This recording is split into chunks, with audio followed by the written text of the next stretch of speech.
Ça c'est un. Deuxièmement, il y a, pour compléter Françoise par rapport à l'utilisation des produits chimiques, il y a des méthodes propres pour utiliser ces produits chimiques. À mon avis, ça serait l'étape suivante pour que chacun puisse être formé en attendant l'arrêt complet. Parce que c'est des habitudes. Arrêter les habitudes, c'est pas facile. Hein. Donc ça prend du temps, mais moi je pense que enseigner les méthodes propres pour l'utilisation de ces produits chimiques, ça sera intéressant à le faire le plus rapidement. Ensuite, l'eau, les sociétés minières que vous avez fait allusion là.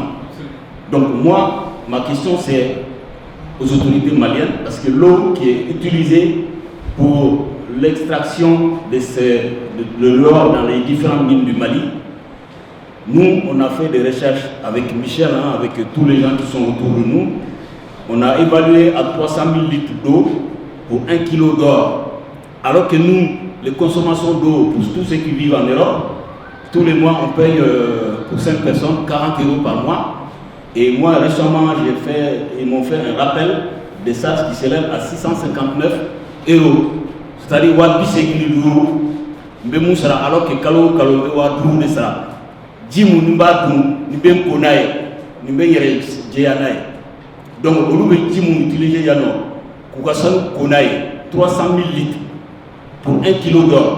Combien de kilos d'or sont extraits dans les mines au Mali? No jibe sarala Mali gouvernement ma obseka Mali plan obseka kay plan obseka kay plan obseka Mali yo plan. Donc est-ce que vous êtes là? Et en plus, nous, on a participé à un forum du PSO. Récemment, le mois d'octobre, il y avait le ministre de l'administration territoriale sénégalais qui était là. Mais auparavant, il était ministre des eaux, de l'hydraulique, de quelque chose en lien avec l'eau. Donc, ils vont organiser un forum mondial à Dakar hein, sur l'eau. Si je bonne mémoire, ça sera soit au mois de mars prochain ou au mois de mars 2021. Donc espérons que ce soit le mois de mars 2021, comme ça nous laisserait le temps de se préparer. Et j'ai posé la question suivante. Comme il a dit, hein, quelqu'un parmi vous, je voulais qui a dit que la question du Falémé, c'est une question qui dépasse les luttes associatives, les luttes des collectivités locaux. Non, c'est quelque chose qu'il faut voir au niveau des États. La Guinée, le Mali, le Sénégal et la Mauritanie. Je préfère ajouter la Mauritanie et la Gambie. Parce que, voilà quoi, ça va de ce côté-là.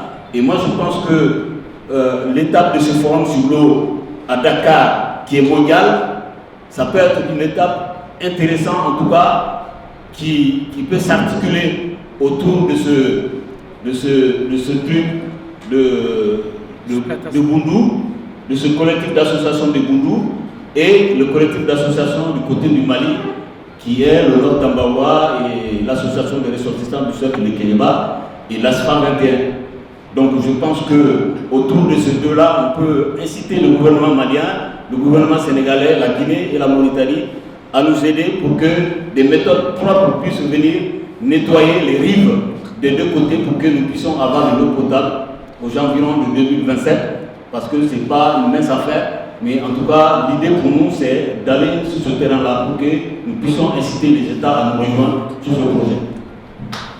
Merci.